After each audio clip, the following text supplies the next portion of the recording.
Today I am finishing one of my coasters which I started 3 months ago, and I've almost finished. I was so close to finishing and I just kind of put it aside, and it sat there on the table for 3 months.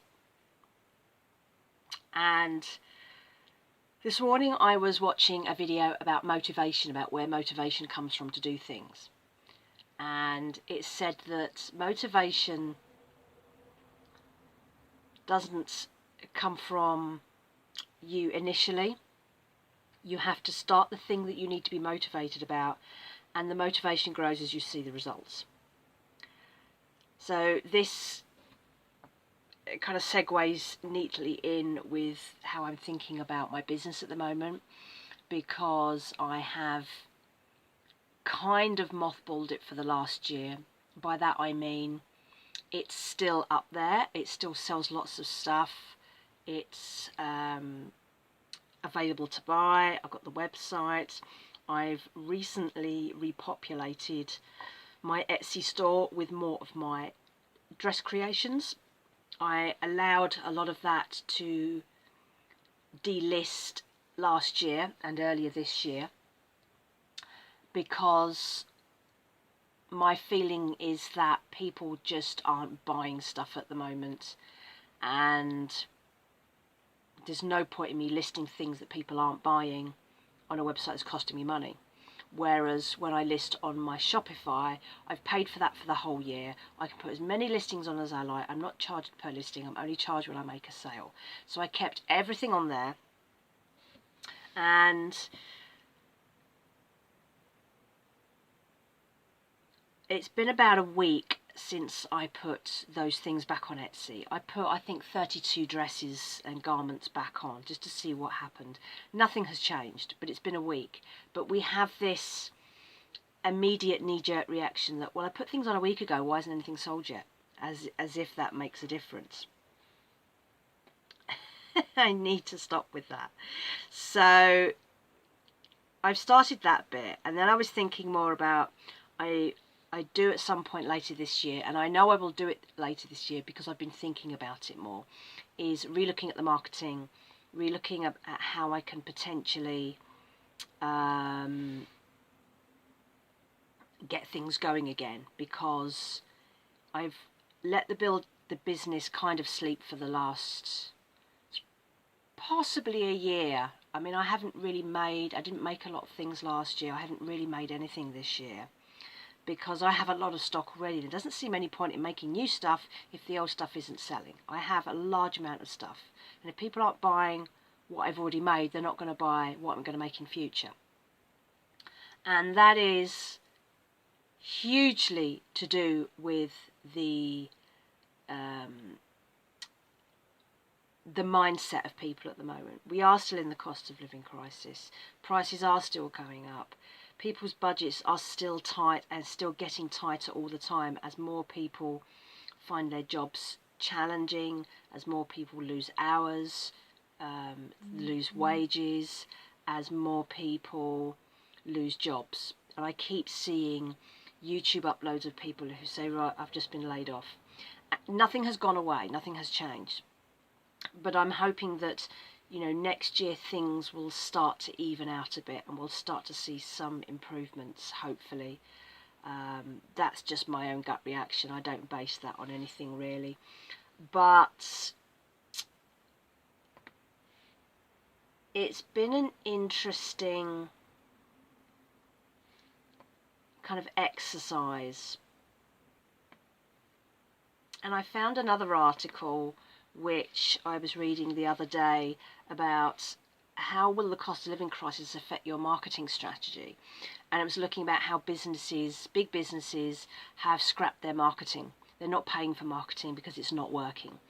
And this links back with motivation, because I stopped doing the marketing, stopped doing the Instagram, stopped doing the posts, because it doesn't work. And it's frustrating when you are doing all those things and nothing works. So I was reading this article, and they said lots of interesting things about the percentages of people and the way they're doing things. I think this article might be from last year, I'm not entirely sure, but certainly I feel that it is still relevant. So here are some of the statistics. So 18% of people are spending less on fitness, 31% less on transport, 51% of people are cutting back on food and drink, and it goes on and on and on. And right at the bottom there, it says 67% of people are planning to cut back on buying clothes. These are not needs, these are frivolous wants that when times get really tough, that's the stuff you will stop buying. And that is why I pulled back from spending my time marketing things that people couldn't afford to buy.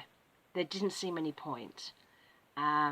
If people are buying clothes, they are buying necessary needs, things that they can't go without, like maybe they need a new pair of shoes because their shoes have holes in.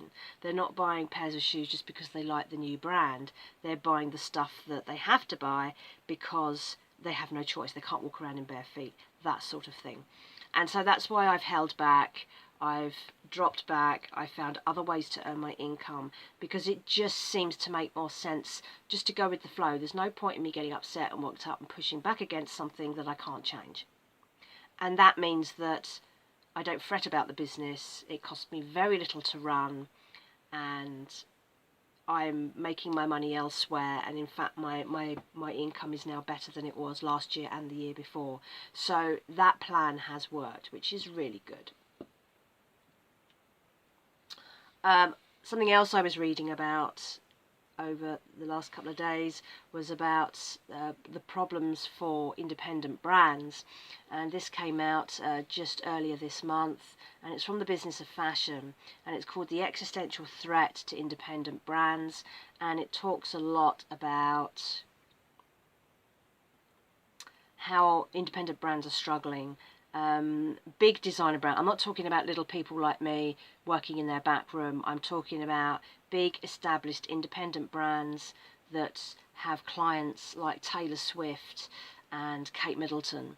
Businesses that have had to shutter their businesses after 10 years or 24 years because they just can't do it anymore. They can't survive. A lot of those brands are beholden to the wholesale market. So they rely on stocking other shops with their labels in the same way that brands used to stock places like Debenhams, House of Fraser, John Lewis, where they won't have, or they'll have small own brand sections, but then they'll have large collections of areas that are for different brands. And how those businesses have pulled back, and that has a knock-on effect for those smaller brands. So it talks about a brand called The Vampire's Wife, which is closing after a decade, and there was another one called By Friday, which is also calling in the administrators. And it's just it's a reminder that no one is safe. I wouldn't, in the same way that I would not want to be beholden to one job for my income, I think for independent brands who are stocking wholesalers, you have to diversify. So these brands presumably were also selling on their own websites, selling through other mediums, but when you get that big and your outgoings are that expensive and you're paying staff and you have big expenses on your business, it's very hard to survive when an income goes. And the other thing I was reading about was about how H&M shares have jumped 30% as profit smashes expectations, and that came out in March. And there were some interesting sections of this. They were talking about, you know, how their operating profits have risen, how they've decided to focus on profitability over sales because the competition is undercutting them. They're dealing with companies like Zara and Shein who are just kind of taking that snatch of the market, and they're having to find other ways to make their money. So one of the interesting things that they said here is in a call with analysts after the results publication. Eva said that strengthening sales was the company's top priority. That means putting sales up, the profit margins have to stay high, and that prices are expected to be lower at the end of 2024 than the beginning of the year, according to a Reuters report. So the price of clothing is dropping because people aren't buying stuff and they need to clear stock, and that presents enormous challenges for smaller businesses which have higher price tags, because that's how they sell. So again, for people like me, it's just an absolute nightmare, because you can't fight against things like that. And I refuse to drop my prices in the race to the bottom in the hope of making sales, because you know, you make loads of sales and then you look at your figures at the end of the year and you've made less money than you had the year before.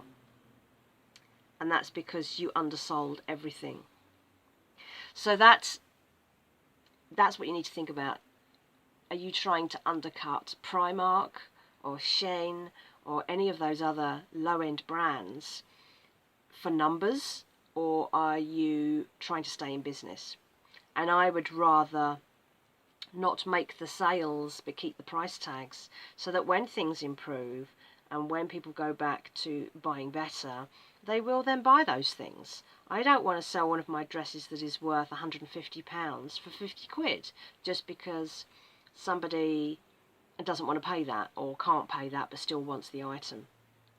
I don't work like that. I never have done, and I don't need to, because like I said, I have gone elsewhere for my income and I'm making more money doing that than I was in my business at, I think, any time actually, because it's hard work being a small independent brand when you don't have the oomph to sell. And look at these companies, H&M, Zara, all these companies have big marketing, or did have big marketing. They have the power to sell in shops, online, wherever they want, and they are still cutting back because they're not making their money. They're not making their profit margins in the same way that they were. And of course they have much bigger expenses than me. But it's all relative, and we're still seeing all these horrendous drops. So that's my little update for today. While I've been finishing, and I have now finished my coaster. There we are. So now I can get on and list this in my Shopify store, and I will put this on Etsy as well, because I also sell all my coasters on Etsy. So do look at my links in my channel, which will direct you to where my things are for sale. And thank you for watching, and I hope you're okay. Speak to you soon. Bye bye.